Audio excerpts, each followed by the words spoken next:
Doctor Rajkumar, Puttanna Kanagal, doctor Vishnuvardhan. ಇನ್ನೂ Kantara cinema ನೋಡಕ್ ಆಗಿಲ್ಲ ನನಗೆ.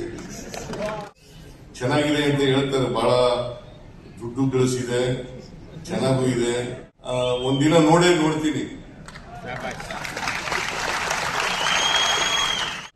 ಪ್ರತಿ ದಿನ ಸಿನಿಮಾ ನೋಡ್ತಿದ್ದೆ. ಪ್ರಿಯಪ್ಪ ನಡೆದು ಭಾರತೀಯರಾದ ನಾವು V the people of India ಅಂತ ಹೇಳಿ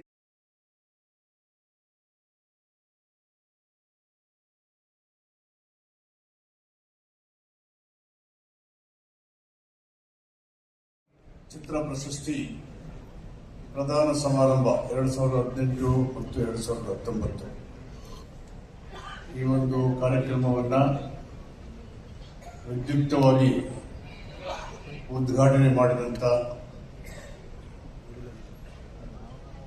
ತನ್ನ ರಾಜಕೀಯ ಪ್ರಾರಂಭದಲ್ಲಿ ಮತ್ತು ಅದಕ್ಕಿಂತ ಮೊದಲೇ ಸದಾಕಾಲ ಕನ್ನಡ ಭಾಷೆ, ನೆಲ, ಜಲ ಇದರ ಬಗ್ಗೆ ಬದ್ಧತೆಯನ್ನು ಇಟ್ಕೊಂಡಿರ್ತಕ್ಕಂಥ ವೈವಿಧ್ಯಮಯವಾದಂಥ ಜೀವನಕ್ಕೆ ಪ್ರೋತ್ಸಾಹ ನೀಡಿದಂಥವ್ರು. ಇಂಥ ಮೈಸೂರಿನಲ್ಲಿ 150ಕ್ಕೂ ಹೆಚ್ಚು ಚಿತ್ರಣ ಮಾಡುವಂತ ಸ್ಥಳಗಳಿದ್ದಾವೆ, ಹೆರಿಟೇಜ್ ಬಿಲ್ಡಿಂಗ್ಸ್ ಇದ್ದಾವೆ, ವನ್ಯಜೀವಿಗಳಿದ್ದಾವೆ ಮತ್ತು ಕಾಡಿದೆ. ಸಮುದ್ರವನ್ನು ಬಿಟ್ಟು ಚಿತ್ರೀಕರಣಕ್ಕೆ, ಅಂತಾರಾಷ್ಟ್ರೀಯ ಮಟ್ಟದ ಚಿತ್ರೀಕರಣ ಮಾಡುವ ಎಲ್ಲ ಯೋಗ್ಯವಾದಂತಹ ಸ್ಥಳಗಳನ್ನು ಮತ್ತು ಯೋಗ್ಯವಾದಂತಹ ಸನ್ನಿವೇಶಗಳನ್ನು ಹೊಂದಿರತಕ್ಕಂಥದ್ದು ಮೈಸೂರು. ಇಂಥ ಮೈಸೂರಿನಲ್ಲಿ ನಾವು ಹುಟ್ಟಿ ಬೆಳೆದಿರ್ತಕ್ಕಂಥ ನಮ್ಮ ಊರು ಪಕ್ಕದಲ್ಲಿ ಸುಮಾರು 100 ಎಕರೆ ಜಮೀನಿತ್ತು. ರಾಜೇಂದ್ರ ಸಿಂಗ್ ಬಾಬುರವರು ಕಳೆದ ಸಾರಿ ನಾನು ಲೋಕೋಪಯೋಗಿ ಮಂತ್ರಿ ಆಗಿದ್ದೆ. ಅವರು ಮತ್ತು ಅವರ ಸ್ನೇಹಿತರು ನಮ್ಮ ಹಂಸಲೇಖ ಅವರು ಮತ್ತು ನಮ್ಮ ಸಾರಾ ಗೋವಿಂದ್ ಅವರು ಅನೇಕ ಜನ ಈ ಕ್ಷೇತ್ರದ ದಿಗ್ಗಜರನ್ನು ಭೇಟಿ ಮಾಡಿ ಮೈಸೂರಿನಲ್ಲಿ ಒಂದು ಅಂತಾರಾಷ್ಟ್ರೀಯ ಚಲನಚಿತ್ರ ಕ್ಷೇತ್ರವನ್ನು ಮಾಡೋಣ, ಇಂಟರ್ನ್ಯಾಷನಲ್ ಫಿಲಂ ಸಿಟಿ ಅಂತ ಹೇಳಿದ ಮೇಲೆ ನಾನು ಮಾನ್ಯ ಮುಖ್ಯಮಂತ್ರಿಗಳಿಗೆ 2013-18ರಲ್ಲಿ ಪತ್ರವನ್ನು ಬರೆದು ಖುದ್ದಾಗಿ ಭೇಟಿ ಮಾಡಿ ಈ ರೀತಿ 100 ಎಕರೆ ಜಮೀನಿದೆ, ಯಾರಾದರೂ ಎಸ್ಟೇಟ್ ಬಿಸ್ನೆಸ್ ಮಾಡೋರು ಅದನ್ನು ಹಿಡಿದು ಬಿಡಬಹುದು, ನಾವಿಬ್ಬರು ಇರುವಾಗ ಚಲನಚಿತ್ರ ಇಂಟರ್ನ್ಯಾಷನಲ್ ಸಿಟಿ ಮಾಡೋದಕ್ಕೇನೆ ಮೀಸಲಿಡ ಅಂತ ಹೇಳಿದ್ಮೇಲೆ ಮುಖ್ಯಮಂತ್ರಿಗಳು ಒಂದು ಮಾತನ್ನು ಆಡಿದೆ, ಕ್ಯಾಬಿನೆಟ್ ಅಲ್ಲಿ ತಂದು ಅದನ್ನು ಅಪ್ರೂವ್ ಮಾಡಿಕೊಟ್ಟು ಈಗ PPP ಮಾಡಲಿ DPR ಮಾಡಲಿಕ್ಕೆ ಅದು ಫೈನಲ್ ಆಗಿ ಹೋಗಿದೆ. ಅದು ಬಂದ್ರೆ ಇಡೀ ಪ್ರಪಂಚಾದ್ಯಂತ ಈ ಕ್ಷೇತ್ರದ ಬೆಳವಣಿಗೆ, ಅಭಿವೃದ್ಧಿ, ಉದ್ಯೋಗ ಮತ್ತು ಚಿತ್ರರಂಗದ ಸರ್ವತೋಮುಖ ಬೆಳವಣಿಗೆ ಅದು ಉತ್ತೇಜನಕಾರಿಯಾಗಿದೆ. ಅದಕ್ಕೆಲ್ಲ ನಮ್ಮ ಸರ್ಕಾರ 2018ರಿಂದ ಸುಮಾರು 5-6 ವರ್ಷಗಳು ಕಷ್ಟಪಟ್ಟು ಪರಿಶ್ರಮದಿಂದ ನೀವು ಅಭಿವ್ಯಕ್ತಗೊಳಿಸಿರ್ತಕ್ಕಂಥ ನಟನೆ ಇರ್ಬೋದು, ಸಂಗೀತ ಇರ್ಬೋದು, ನೃತ್ಯ ಇರ್ಬೋದು, ಇವರನ್ನ ಗಮನಿಸದೇ ಕಂಡು ಕಾಣದೇ ಇದ್ದಂತಹ ಸರ್ಕಾರಗಳು ಹಿಂದೆ ಇದ್ದು ಮುಖ್ಯಮಂತ್ರಿಗಳು ಬಂದ ಮೇಲೆ 5 ವರ್ಷದ ಎಲ್ಲಾ ಚಲನಚಿತ್ರ ಪ್ರಶಸ್ತಿಗಳನ್ನ ಮಾಡಿ ಮುಗಿಸಬೇಕು ಅಂತೇಳಿ ಸೂಚನೆ ಕೊಟ್ಟ ಮೇಲೆ 18-19ನೇ ಪ್ರಶಸ್ತಿಗಳನ್ನು ಘೋಷಣೆ ಮಾಡಿದ್ದಾರೆ. 20-21ರ ಸಮಿತಿ ಮಾಡಿದ್ದಾರೆ. ಈಗಾಗಲೇ ನಮ್ಮ ಪ್ರಧಾನ ಕಾರ್ಯದರ್ಶಿಗಳು ಹೇಳಿದಾಗೆ ಸಿನಿಮಾಗಳನ್ನ ನೋಡಿದ ಪ್ರಶಸ್ತಿಯನ್ನ ಘೋಷಣೆ ಮಾಡಲಿಕ್ಕೆ ಆಗೋದಿಲ್ಲ, ಇನ್ನು ಸಮಯ ತೆಗೆಬಹುದು. ಸಮಿತಿಯನ್ನ ಮಾಡಿದ್ದಾರೆ. ಯಾರ್ಯಾರು ತಮ್ಮ ಸಾಮರ್ಥ್ಯವನ್ನ, ತಮ್ಮ ನಟೆಯನ್ನ ಅಭಿವ್ಯಕ್ತಗೊಳಿಸಿದ್ದಾರೆ ಅವರಿಗೆಲ್ಲ ಸೂಕ್ತವಾದಂತಹ ಪ್ರೋತ್ಸಾಹವನ್ನ, ಬೆಂಬಲವನ್ನ ಕೊಡಲಿಕ್ಕೆ ಸರ್ಕಾರದ ವತಿಯಿಂದ ಮತ್ತು ಸಾರ್ವಜನಿಕ ವತಿಯಿಂದ ಮಾಡಲಿಕ್ಕೆ ಆ ನಿರ್ಧಾರ ಆಗಿದೆ. ಇವತ್ತು ಏನು ಕನ್ನಡ ರಾಜ್ಯ ಚಲನಚಿತ್ರ ಪ್ರಶಸ್ತಿ ಕಾರ್ಯಕ್ರಮ ಮೈಸೂರಿನಲ್ಲಿ ನಡೀತಾ ಇರತಕ್ಕಂಥದ್ದು ಜಿಲ್ಲಾ ಉಸ್ತುವಾರಿ ಮಂತ್ರಿಯಾಗಿ ನನಗೆ ಅತೀವ ಹೆಮ್ಮೆ ಮತ್ತು ಸಂತೋಷ ಆಗಿದೆ. ಕಳೆದ ಬಾರಿ ತಾನೇ ವಿಶ್ವವಿಖ್ಯಾತ ಮೈಸೂರು ದಸರಾವನ್ನು ಮಾಡಿದ್ವಿ. ಅದು ಇಷ್ಟು 500ಕ್ಕೂ ಹೆಚ್ಚು ದಸರಾಗಳಾಗಿದ್ದಾವೆ. ಹೋದ ಸಾರಿ ದಸರಾ ದಿ ಬೆಸ್ಟ್ ಅಂತ ಹೇಳಿ ಪ್ರಶಸ್ತಿಯನ್ನ ಜನರ ಮೆಚ್ಚುಗೆಯನ್ನ ಪಾತ್ರ ಆಗಿರ್ತಕ್ಕಂಥದ್ದು ಸಂತೋಷ ಆಗಿದೆ. ದಸರಾ ಅಂದ್ರೆ ಅದು ಜನರ ಒಗ್ಗೂಡುವಿಕೆ, ಸಾಂಸ್ಕೃತಿಕವಾದಂತ ಜೀವನದ ಅಭಿವ್ಯಕ್ತಗೊಳಿಸ್ತಕ್ಕಂಥ ಒಂದು ಪ್ರಯತ್ನ. ಭಾರತೀಯರಾಗಿ ನಾವೆಲ್ಲರೂ ಒಂದೇ. ಪ್ರಿಯಪ್ಪ ನಡೆದು ಭಾರತೀಯರಾದ ನಾವು V the people of India ಅಂತ ಹೇಳಿ ನಾವು ಈ ಧರ್ಮದವರು, ಆ ಜಾತಿಯವರು, ಈ ಭಾಷೆಯವರು, ಅಂತ ಎಂದೂ ಸಂವಿಧಾನದಲ್ಲಿ ಹೇಳಿದ್ರು. ಹೀಗಾಗಿ ಸಿನಿಮಾ ಕ್ಷೇತ್ರ ಮತ್ತು ಕಲಾವಿದರು ಅವ್ರದೇ ಒಂದು ಜಾತಿ, ಕಲಾವಿದರ ಜಾತಿ. ಅದರ ಭಾರತೀಯರಾಗಿ ನಾವು ಒಂದೇ, ವೇರ್ ಆಲ್ ಇಂಡಿಯನ್ಸ್. ಈ ಒಂದು ಸಂದೇಶವನ್ನ ನಾಡಿಗೆ, ಸಮಾಜಕ್ಕೆ, ಯುವಜನರಿಗೆ ಸಾರೋಣ ಅಂತ ಹೇಳಿ ನಿಮ್ಮೆಲ್ಲರಿಗೂ ಶುಭವನ್ನು ಕೋರಿ ನನ್ನ ಮಾತನ್ನು ಮುಕ್ತಾಯ ಮಾಡ್ತೇನೆ. ನಮಸ್ಕಾರ. ಸಮಾರಂಭವನ್ನು ಉದ್ದೇಶಿಸಿ ಮಾತನಾಡಿದಂತಹ ಡಾಕ್ಟರ್ ಎಚ್ ಸಿ ಮಹದೇವಪ್ಪನವರು 8 ಮತ್ತು 19 ಸಾಲಿನ ರಾಜ್ಯ ಚಲನಚಿತ್ರ ಪ್ರಶಸ್ತಿ ಪ್ರಧಾನ ಸಮಾರಂಭದಲ್ಲಿ ಮುಖ್ಯ ಅತಿಥಿಗಳಾಗಿ ಭಾಗವಹಿಸಿರ್ತಕ್ಕಂಥ ಮೈಸೂರು ಜಿಲ್ಲಾ ಉಸ್ತುವಾರಿ ಸಚಿವರಾದಂಥ ಡಾಕ್ಟರ್ ಎಸ್ ಸಿ ಮಹದೇವಪ್ಪ ಅವರ, ಈ ಸಮಾರಂಭದ ಅಧ್ಯಕ್ಷತೆ ವಹಿಸಿರ್ತಕ್ಕಂಥ ಶಾಸಕರು ಆದಂಥ ಹರೀಶ್ ಗೌಡ ಅವರ, ಲೋಕಸಭೆಯ ಸದಸ್ಯರಾದಂಥ ಸುನಿಲ್ ಬೋಸ್ ಅವರ, ಶಾಸಕರುಗಳಾದಂಥ ರವಿಶಂಕರ್ ಅವರ, ಡಾಕ್ಟರ್ ತಿಮ್ಮಯ್ಯ ಅವರ, ಮಂಜೇಗೌಡ ಅವರ, ಶಿವಕುಮಾರ್ ಅವರ, ಶ್ರೀ ಪುಟ್ಟಣ್ಣ ಅವರ, ಕಾವೇರಿ ಅಚ್ಚುಕಟ್ಟು ಪ್ರಾಧಿಕಾರದ ಅಧ್ಯಕ್ಷರಾದಂಥ ಮರುಸ್ವಾಮಿ ಅವರ, ಓವಿ ಅಭಿವೃದ್ಧಿ ನಿಗಮದ ಅಧ್ಯಕ್ಷರಾದಂಥ ರಾಮಪ್ಪ ಅವರ, ಕರ್ನಾಟಕ ಮೃಗಾಲಯ ಪ್ರಾಧಿಕಾರದ ಅಧ್ಯಕ್ಷರಾದಂಥ ರಂಗಸ್ವಾಮಿ ಅವರ, ಕರ್ನಾಟಕ ಚಲನಚಿತ್ರ ವಾಣಿಜ್ಯ ಮಂಡಳಿ ಅಧ್ಯಕ್ಷರಾದಂಥ ಶ್ರೀ ನರಸಿಂಹರು ಅವರ, ಕರ್ನಾಟಕ ಚಲನಚಿತ್ರ ಅಕಾಡೆಮಿಯ ಅಧ್ಯಕ್ಷರಾದಂಥ ಸಾಧು ಕೋಕಿಲ ಅವರ, ವಾರ್ತಾ ಇಲಾಖೆಯ ಕಾರ್ಯದರ್ಶಿಗಳಾದಂಥ ಶ್ರೀಮತಿ ಕಾವೇರಿ ಅವರ, ವಾರ್ತಾ ಇಲಾಖೆಯ ಆಯುಕ್ತರಾದಂಥ ಹೇಮಂತ ನಿಂಬಾಳ್ಕರ್ ಅವರ,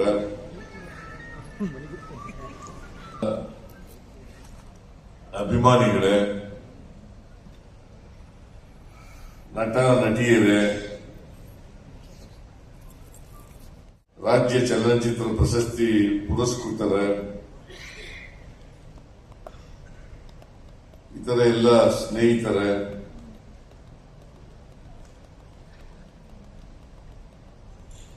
ಮಾಧ್ಯಮದ ಗೆಳೆಯರು,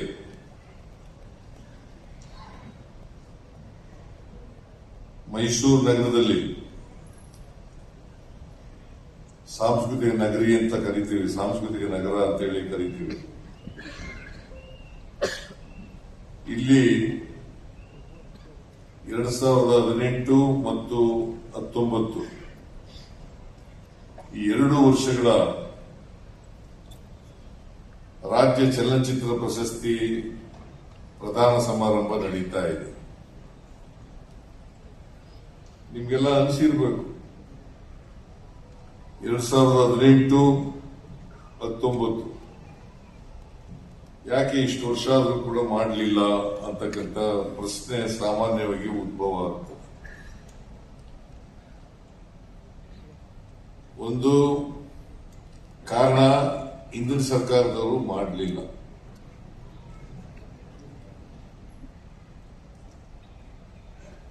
ಜೊತೆಗೆ ನಾವು ಕೂಡ 2.5 ವರ್ಷ ಆಯ್ತು ಅಧಿಕಾರಕ್ಕೆ ಬಂದು. ಈ 2 ವರ್ಷಗಳಲ್ಲಿ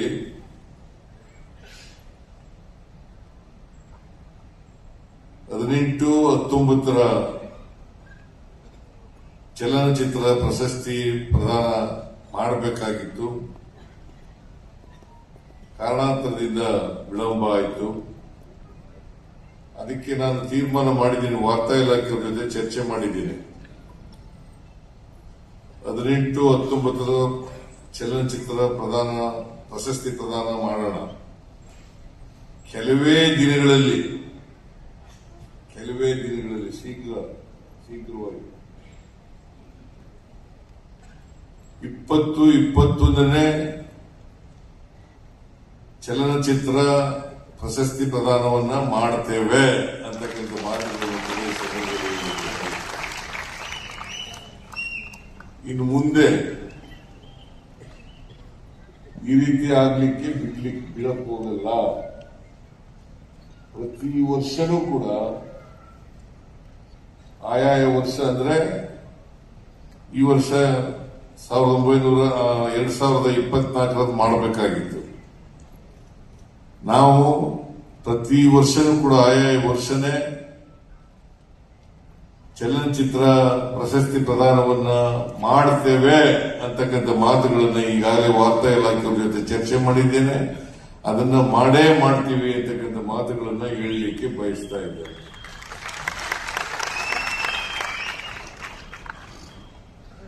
ಇದು ಆ ವರ್ಷ ಮಾಡಿದ್ರೇನೆ ಅದಕ್ಕೆ ಅರ್ಥ ಬರೋದು. ಸುಮಾರು 5-6 ವರ್ಷ ಆದ್ಮೇಲೆ ಪ್ರಶಸ್ತಿ ಪ್ರದಾನ ಮಾಡಿದ್ರೆ ಅದಕ್ಕೆ ಅರ್ಥ ಬರ್ಲಿಕ್ಕಿಲ್ಲ ಅಂತಕ್ಕಂಥ ಭಾವನೆಯನ್ನು ನನ್ನದು ಅಂತಕ್ಕಂಥ ಮಾತುಗಳನ್ನ ಹೇಳಲಿಕ್ಕೆ ಬಯಸ್ತಾ ಇದ್ದೇನೆ.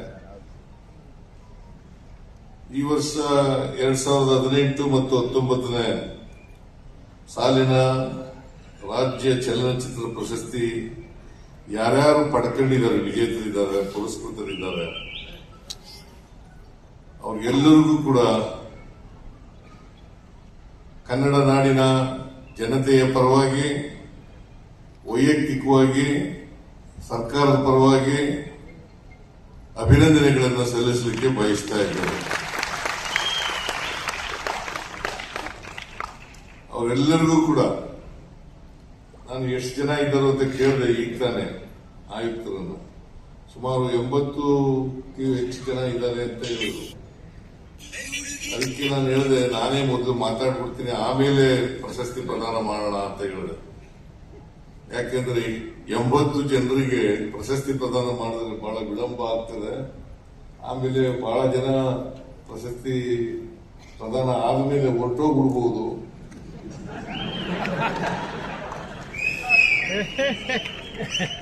ನನ್ನ ಮಾತು ಯಾರು ಕೇಳೋರೇ ಇರೋದಿಲ್ಲ.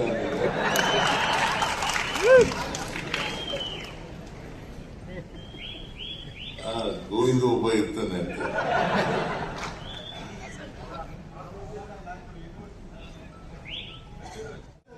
ಎಲ್ಲ ಸುಮ್ಮನೆ ತಮಾಷೆಗೆ ಹೇಳಿದೆ. ಬೆಂಗಳೂರಿನಲ್ಲ, ತಮಾಷೆಗೆ ಹೇಳಿದೆ. ಯಾರು ಕೂಡ ಗಂಭೀರವಾಗಿ ತಗೋಬೇಕಾದಂತ ಅಗತ್ಯ ಇಲ್ಲ.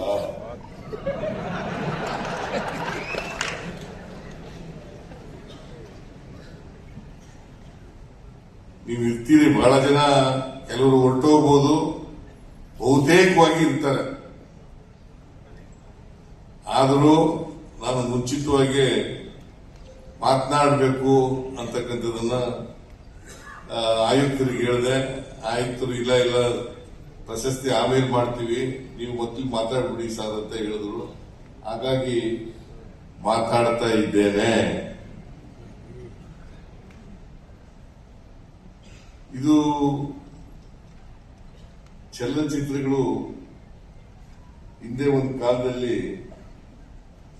ಆಕ್ಟರ್ಗಳು ಬಹಳ ಕಡಿಮೆ ಇದ್ರು, ನಟಿಯರು ಬಹಳ ಕಡಿಮೆ ಇದ್ರು, ನಿರ್ಮಾಪಕರು ಕಡಿಮೆ ಇದ್ರು, ಡೈರೆಕ್ಟರ್ಗಳು ಕೂಡ ಕಡಿಮೆ ಇದ್ರು.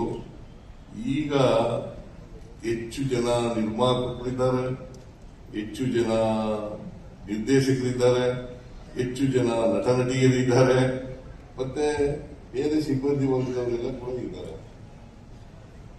ಒಂದು ಕಾಲದಲ್ಲಿ ಆಗ ಒಂದು ವರ್ಷಕ್ಕೆ 2-3 ಸಿನಿಮಾಗಳು, 4-5 ಸಿನಿಮಾಗಳು ತಯಾರಾದರೆ ಹೆಚ್ಚು ಆಯ್ತಾ ಇದ್ದ, ಅವೇ ಹೆಚ್ಚು. ಮತ್ತೆ ನಾವು ಸಿನಿಮಾ ನೋಡಬೇಕು ಅಂತಂದ್ರೆ ನೋಡ್ದದ್ದೇ ನೋಡಬೇಕು ಸಿನಿಮಾನ. ನಾನು ಓದುವಾಗ ಆಗಿದ್ದಾಗ ಪ್ರತಿ ದಿನ ಸಿನಿಮಾ ನೋಡ್ತಿದ್ದೆ, ಪ್ರತಿ ದಿನ. ಇತ್ತೀಚಿನ ದಿನಗಳಲ್ಲಿ ಸಿನಿಮಾಗಳು ಜಾಸ್ತಿ ಆಗ್ಬಿಟ್ಟು ಸಿನಿಮಾ ನೋಡೋದೇ ಬಿಟ್ಬಿಟ್ಟೇವೆ.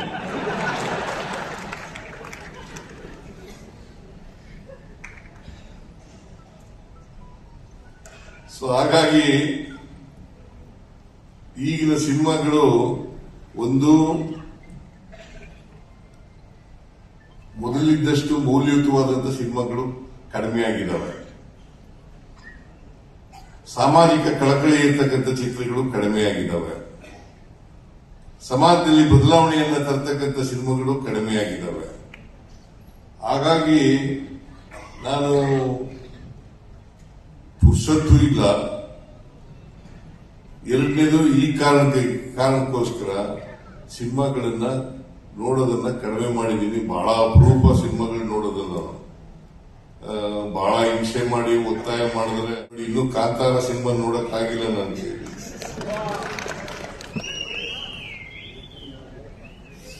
ಚೆನ್ನಾಗಿದೆ ಅಂತ ಹೇಳ್ತಾರೆ, ಬಹಳ ದುಡ್ಡು ಗಳಿಸಿದೆ, ಚೆನ್ನಾಗೂ ಇದೆ, ಸಮಾಜದ ಮೇಲೆ ಪರಿಣಾಮ ಬೀರ್ತದೆ ಅಂತ ಮಾತುಗಳನ್ನ ಹೇಳ್ತಾರೆ. ಬಟ್ ನೋಡಕ್ಕಾಗಿಲ್ಲ ನನಗೆ. ಏನ್ ಮಾಡೋದು, ಸಮಯದ ಅಭಾವದಿಂದ ನೋಡ್ಲಿಕ್ಕಾಗಿಲ್ಲ. ಒಂದಿನ ನೋಡ್ತೀನಿ.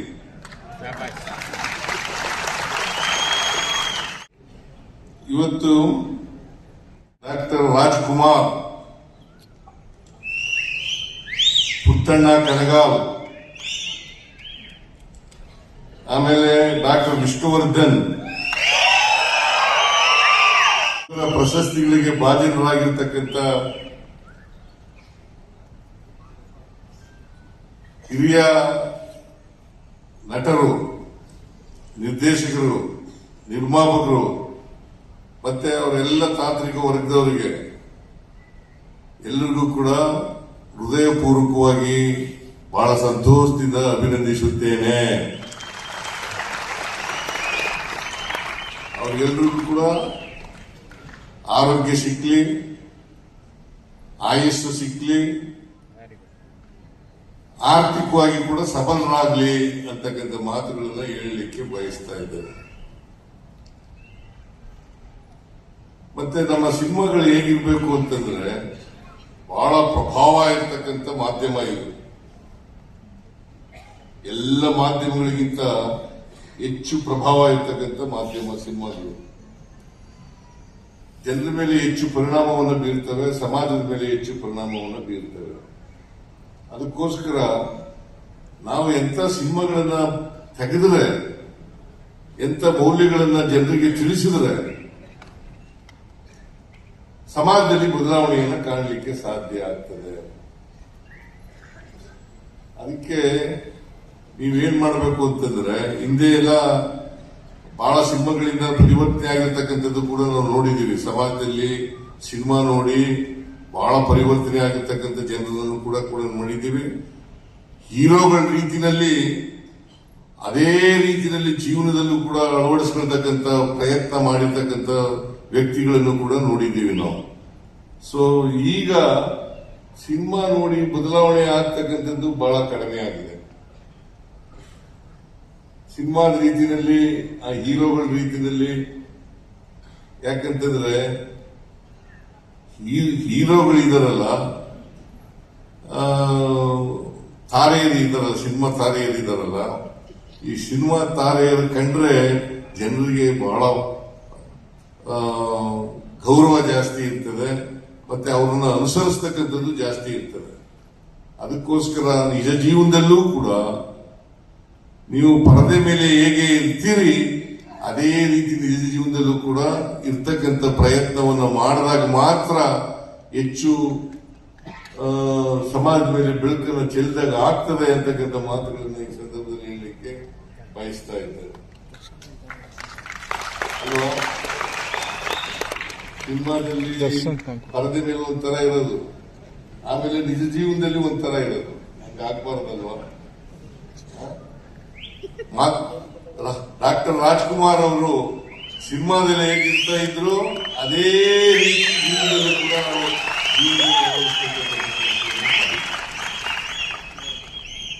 ಅದಕ್ಕೋಸ್ಕರ ಅವರನ್ನ ಎಷ್ಟು ವರ್ಷಗಳಾದರೂ ಕೂಡ ಜ್ಞಾಪಿಸ್ಕೊಳ್ತಕ್ಕಂಥ, ಸ್ಮರಿಸ್ಕೊಳ್ತಕ್ಕಂಥ ಕೆಲಸವನ್ನ ಮಾಡ್ತಾರೆ. ಅವ್ರು ಮಾಡಿದಂತ ಅನೇಕ ಸಿನಿಮಾಗಳು ಸಮಾಜದ ಮೇಲೆ ಬದಲಾವಣೆಯನ್ನು ತರ್ತಕ್ಕಂಥ ಪ್ರಯತ್ನವನ್ನು ಮಾಡಿದ್ದಾರೆ. ಅವು ಐತಿಹಾಸಿಕ ಸಿನಿಮಾಗಳಿರ್ಬೋದು, ಅಥವಾ ಸಾಮಾಜಿಕ ಸಿನಿಮಾಗಳಿರ್ಬೋದು, ಅಥವಾ ಪೌರಾಣಿಕ ಸಿನಿಮಾಗಳಿರ್ಬೋದು. ಇವ್ಯಾವುದೇ ಸಿನಿಮಾಗಳಿದ್ರೂ ಕೂಡ ಈ ಚಲನಚಿತ್ರ ಅಂತಕ್ಕಂಥ ಇದೆಯಲ್ಲ, ಅದಕ್ಕೆ ನಾವು ಬದಲಾವಣೆಯನ್ನ ಬಯಸ್ತಕ್ಕಂಥದ್ದು ಬಹಳ ಮುಖ್ಯ. ಇದನ್ನ ನಿರೀಕ್ಷೆ ಮಾಡ್ತಕ್ಕಂಥದ್ದು ಕೂಡ ಜನರಲ್ಲಿ ಇದೆ ಅಂತಕ್ಕಂಥ ಮಾತುಗಳನ್ನು ಹೇಳಲಿಕ್ಕೆ ಬಯಸ್ತಾ ಇದ್ದೇನೆ. ನಮ್ಮ ಸರ್ಕಾರ ಯಾವಾಗಲೂ ಕೂಡ ಕನ್ನಡ ಚಿತ್ರೋದ್ಯಮಕ್ಕೆ, ಅದರ ಬೆಳವಣಿಗೆಗೆ ಎಲ್ಲ ರೀತಿಯ ಸಹಕಾರವನ್ನ, ಬೆಂಬಲವನ್ನ ಕೊಡಲಿಕ್ಕೆ ಬಯಸ್ತದೆ.